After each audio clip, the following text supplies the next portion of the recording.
BFI Film Academy, 10th year, camera rolling, action.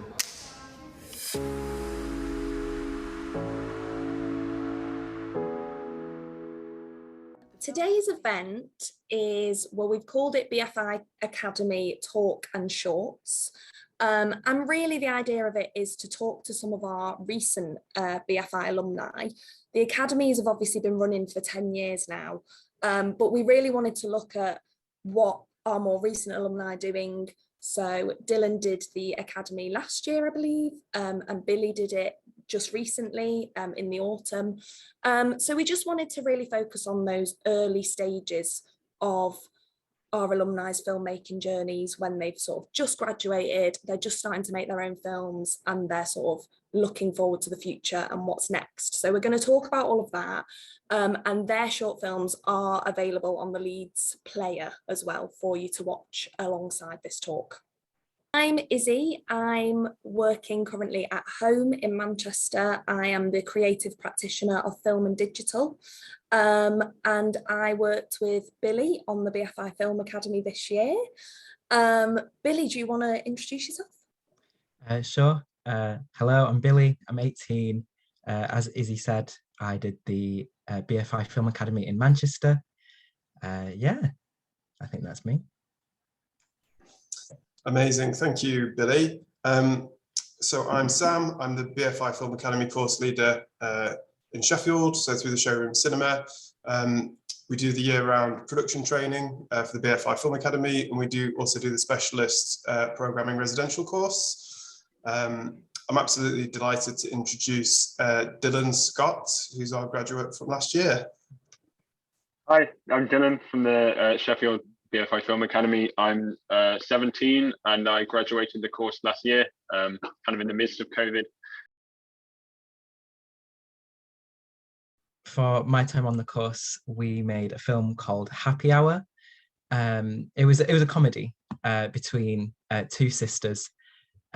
The premise of it was, unfortunately, one of the sisters has died, and then this death brings about a lot of old issues to the surface, and it was really funny. It was a really funny film, and it was really fun to film it as well. I had a lot of fun doing it. I did a very different film. I made Dissonance that was not a comedy at all. It was quite the opposite. Although it was also about one of the main characters dying. If that doesn't spoil it.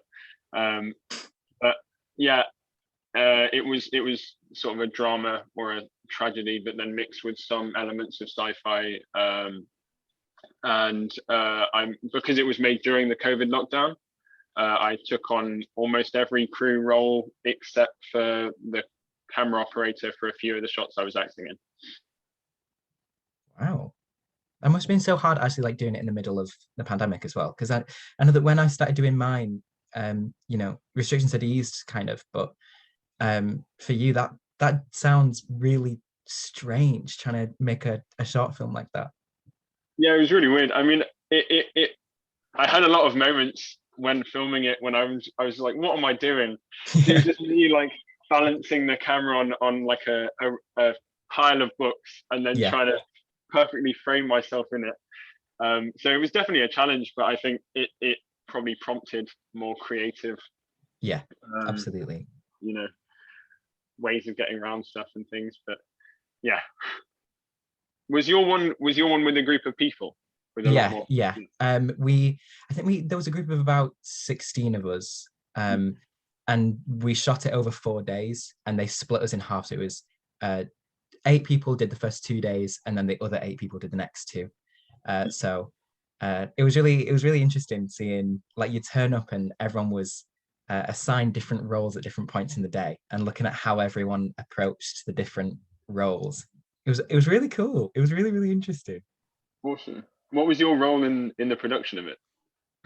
I did quite a few, because on the first day I did lighting and sound.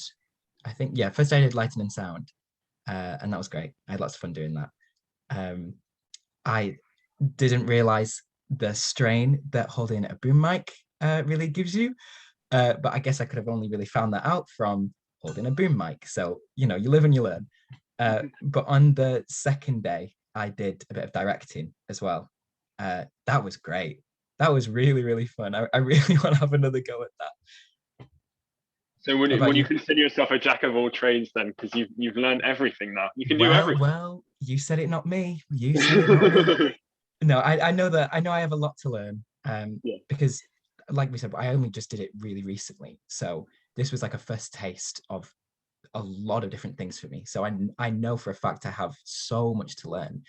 But because of the Film Academy, I know that I have got stuff to build on, and I'm really happy with that. I enjoyed hearing the course mentors' feedback. I think it made me a lot more sure of the project and some of the creative decisions I made when filming Dissonance. And that meant that I was kind of able to try a lot of new things that I wouldn't have even considered trying otherwise.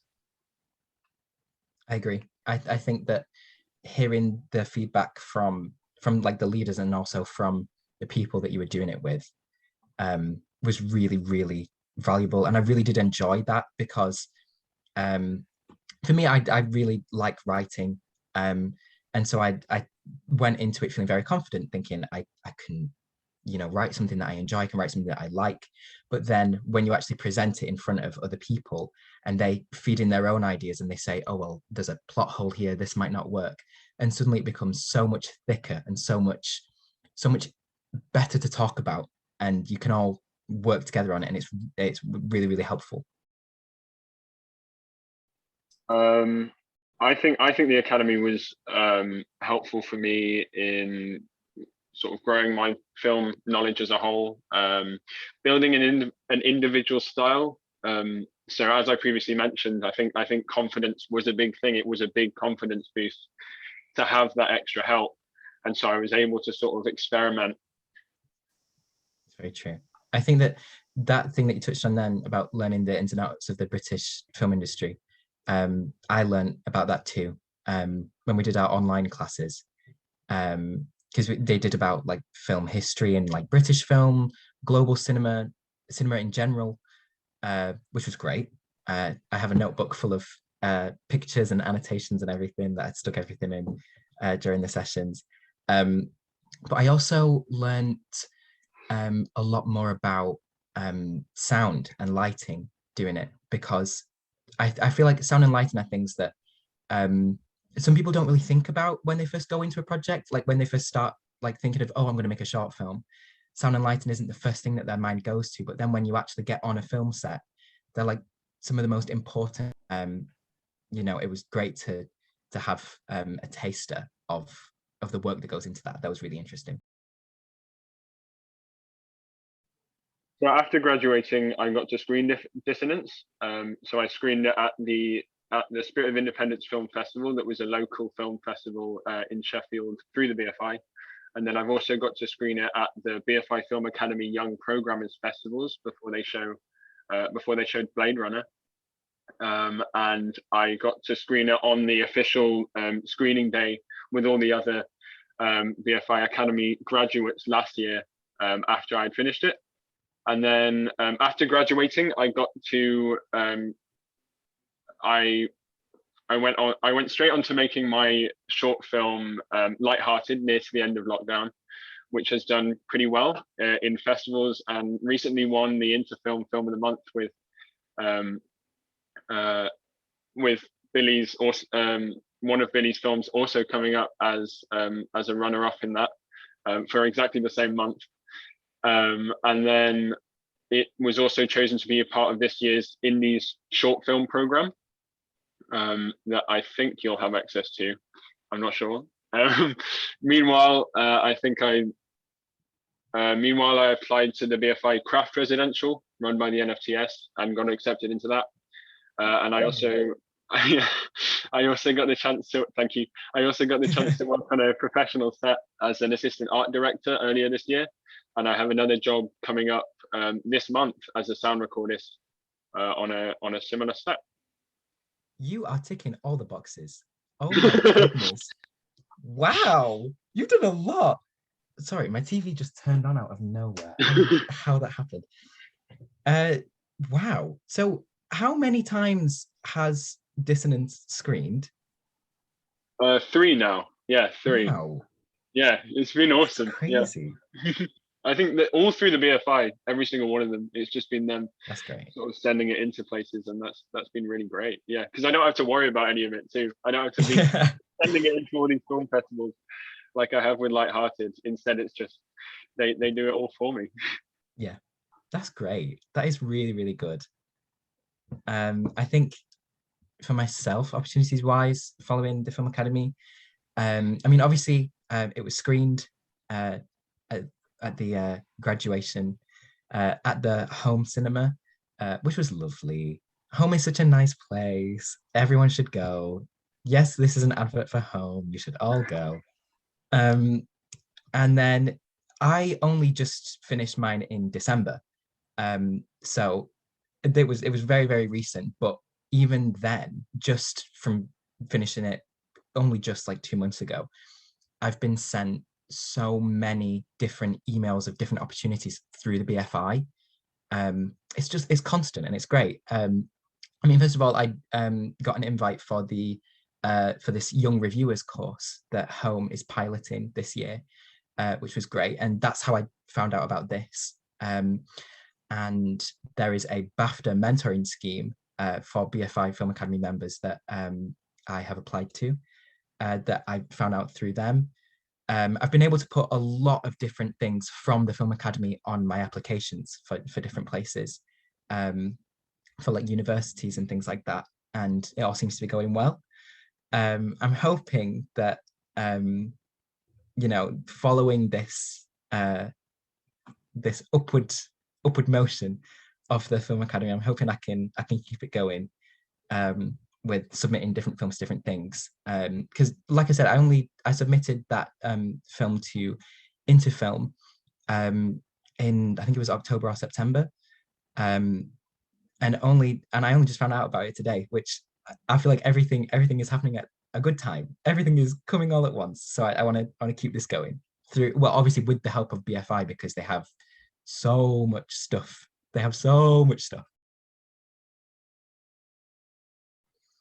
I'd say the end goal would be to write and direct my own feature films with as much sort of creative freedom as possible. I am on the exact same page. That's what I want to do. I want to write and direct a film that makes me cry. Like I can sit back and look at my own film and be like, oh my god, this is so good, you know. For me, after finishing my A levels, because I'm still doing them, I plan on taking a gap year to further pursue opportunities in the film industry, and probably make a few films, and then sort of at that point decide whether I do want to go to uni for it or not, because I think it is something that's not completely necessary in this industry, but it opens up a lot of opportunities. So I think I'm just gonna see how I feel then, and not sort of rush that decision at the moment. Very wise, very wise. Thank you, really. I'm also doing my A levels right now. I'm hoping that I can go to Westminster University, doing film, because I want to make sure that, as much as I'm carrying on making and writing and directing films and everything like that, I also want to make sure I'm getting like contextual studies in that as well. I don't I feel like in my hopes for like the next few years and also for the rest of my career, I want to write critically as much as write like an actual creative thing. I want to make sure I've got both of those bases. So at the moment, I've been working sort of to improve my script writing and trying to wrap my head around things like narrative structure and character arcs and sort of philosophical conflict and anything like that, to then apply them to a few different film ideas, because it was definitely sort of an area that I did not know anything about, or not nearly enough about, and so I'd hopefully be able to apply them to film ideas that I've had sort of sitting in the notes app on my phone for months and months now. So hopefully be able to make a film within the coming year and use everything I've learned from Dissonance and from Lighthearted and from all of my BFI experience on a film. That's true. I think that with you mentioning doing about writing and about like narrative arc and things like that, that's something that I'm trying to get better at now as well, because I often feel that I really do enjoy writing, but a lot of the time I overcomplicate things for myself. I try and make things really, really introspective or really twisty, and I end up just completely screwing myself over to the point where like I end up not finishing a project. And so I feel like recently I'm getting into the state of my mind saying, right, you've done it, you've done the Film Academy, you've done that short film for Interfilm, both of those were fine, take it at the same pace you did that.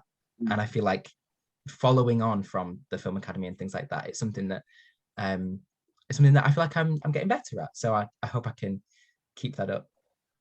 Definitely. I think also with I mean, when I made Dissonance, there was that restriction of a sort of a rough deadline to follow that kind of pushed me into doing stuff, because I think at the moment procrastination is the #1 enemy, and I am terrible no matter what, and it's just letting my mind around sort of how to structure stuff and how to get those ideas from just random thoughts or feelings in my brain into like the structure of a film.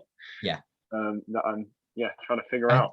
I completely agree with that. Like right now I'm working on my A-level film that you have to submit as part of your coursework, and because of the fact that we've got a deadline, and then also because of the experience through the Film Academy, I'm learning a lot more to say like, what do I want to do?